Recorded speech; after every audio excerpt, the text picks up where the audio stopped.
Hello students, இன்னைக்கு வீடியோல நம்ம 12th பிசிக்ஸ் ஹாஃப் இயர்லி எக்ஸாமை சூப்பரா எழுதுறதுக்கான சின்ன சின்ன டிப்ஸ் தான் பார்க்க போறோம். ஃபர்ஸ்ட் எக்ஸாம்க்கு நாள் நைட்டு உங்களுக்கு குறைஞ்சது 6 மணி நேரத்துல இருந்து 8 மணி நேரம் நல்ல தூக்கம் வேணும்.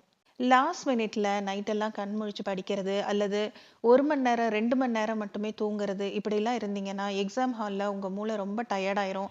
நீங்க படிச்சதெல்லாம் மறந்துடும். அதனால ஃபர்ஸ்ட் உங்களுக்கு தேவை நல்ல தூக்கம்.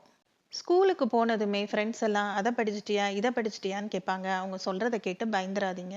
லாஸ்ட் மினிட் வரைக்கும் படிச்சிட்டு இருக்காதீங்க. எக்ஸாம்க்கு 1 ஹவருக்கு முன்னாடி படிக்கிறதை நிறுத்திட்டு ரிலாக்ஸ் பண்ணிக்கங்க.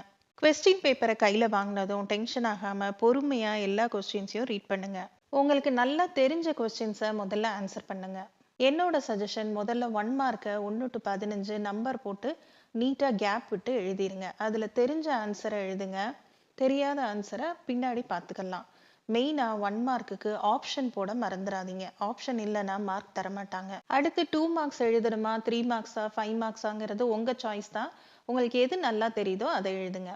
எந்த கொஸ்டினாவது பாதியில உங்களுக்கு மறந்து போச்சுன்னா அதுலேயே ஸ்டக் ஆகாம கொஞ்சம் கேப் விட்டுட்டு அடுத்த கொஸ்டினுக்கு போயிருங்க. கொஞ்சம் ரிலாக்ஸ் பண்ணிட்டு யோசிச்சு பார்த்தா நமக்கு அப்புறமேல் அந்த கொஸ்டின் ஞாபகத்துக்கு வரலாம்.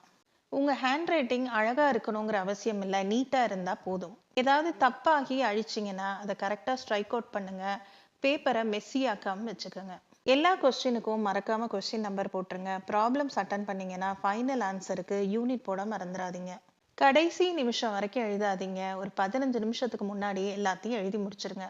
லாஸ்ட் 15 நிமிஷம் கொஸ்டின் பேப்பரை செக் பண்றதுக்கு யூஸ் பண்ணிக்கங்க. 2 மார்க்ஸ் 6 அட்டன் பண்ணிருக்கீங்களா, 3 மார்க்ஸ் 6 அட்டன் பண்ணிருக்கீங்களா, 5 மார்க்ஸ் 5 அட்டன் பண்ணிருக்கீங்களா, 1 வேர்ட் எல்லாமே ஆன்சர் எழுதிட்டீங்களான்னு செக் பண்ணிக்கங்க. எல்லாத்த விட முக்கியமானது, எக்ஸாம் எப்படி எழுதியிருந்தாலும் அதை பத்தி கவலைப்படாம அடுத்த எக்ஸாம்க்கு படிக்க ஆரம்பிச்சிருங்க. நம்ம செஞ்ச மிஸ்டேக் எல்லாம் அடுத்த எக்ஸாம்ல கரெக்ட் பண்ணிக்கலாம்.